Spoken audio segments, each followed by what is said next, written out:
Hi, I'm Rab Donnelly, I co-directed AMOK, and this is Watch Me Patronise You on your wee screen.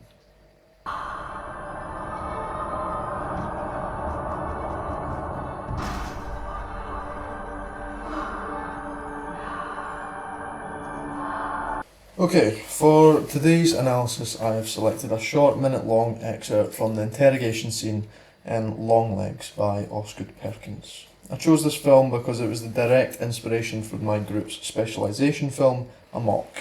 Although we haven't made a carbon copy of this scene, I'm sure that you'll see the similarities when you watch them both back at the same time.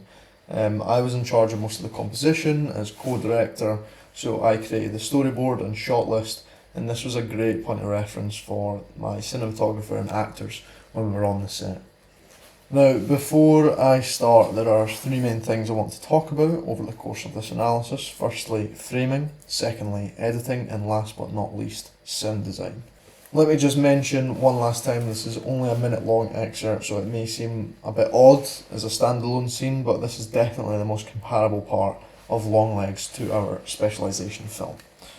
So, starting off, we have two very similar but still slightly different reverse medium close-ups.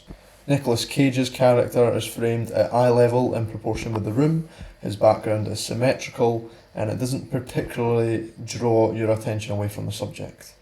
This is in complete juxtaposition, however, to Micah Monroe's character, who's framed in a low angle and is even slightly off-centre. Her background's asymmetrical, featuring different objects that definitely draw your eye, and ultimately just lead to a feeling of unease for the viewer. And that is totally the purpose of this framing, in my opinion. Cage's character, the villain, is in control, therefore his framing is dominant and even undistracting. However, Monroe's character is scared. She doesn't feel like she's on an even playing field with the villain, and we, the audience, can see this without being told via the lower angle and chaotic mise-en-scène. As we progress through the film, the framing stays pretty much the same for the majority of this scene. However, the actors do not. Monroe's character becomes smaller in a sense, enveloped by her surroundings, and to the audience so do her feelings. All the while Cage's character moves closer to the camera, commanding the frame, growing more frightening with each second. Now, once we reach the climax of this scene, we're treated to a few very fast short cuts that include some very interesting framing choices. When the first slam comes, we zoom out slightly from the medium close-up to more of a mid-shot, right there.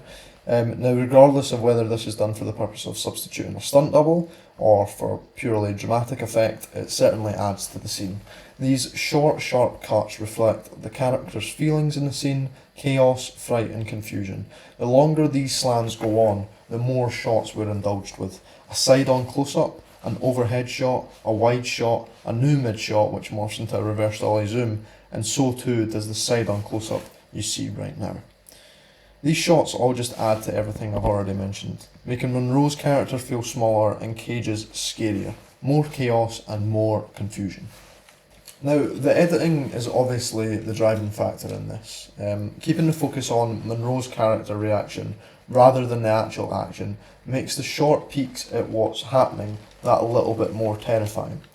Now, short quick cuts, as previously mentioned, just add to the anxiety consuming the scene, and the long drawn out dolly shots towards the end stimulate the shock of the situation incredibly well. So far I've only mentioned the visual, so let's have a little look at the audio. All the way up until the first slam, the sound is completely diegetic. Then we hear a sort of ethereal score jump into action as his head hits the table.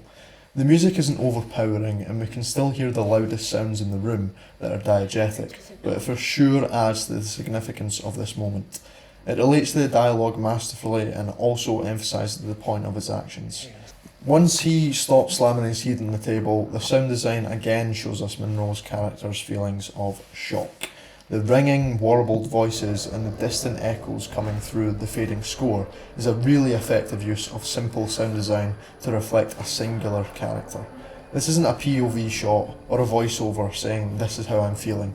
It's just a nice close-up of the character and some beautiful sound design. So there you have it, a really well made little climax and a very slow burn film.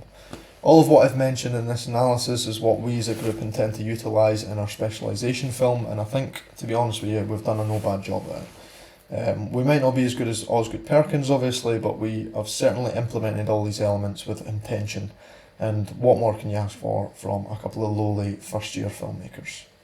Anyway, I am Rab Donnelly, and that was my 5-minute video analysis of a film scene. Thank you. Okay, I think that pretty much covers it. That was a very extensive breakdown there of Longlegs, the main inspiration for AMOK. Thank you, Vanity Pear, for letting me do this interview, and yeah.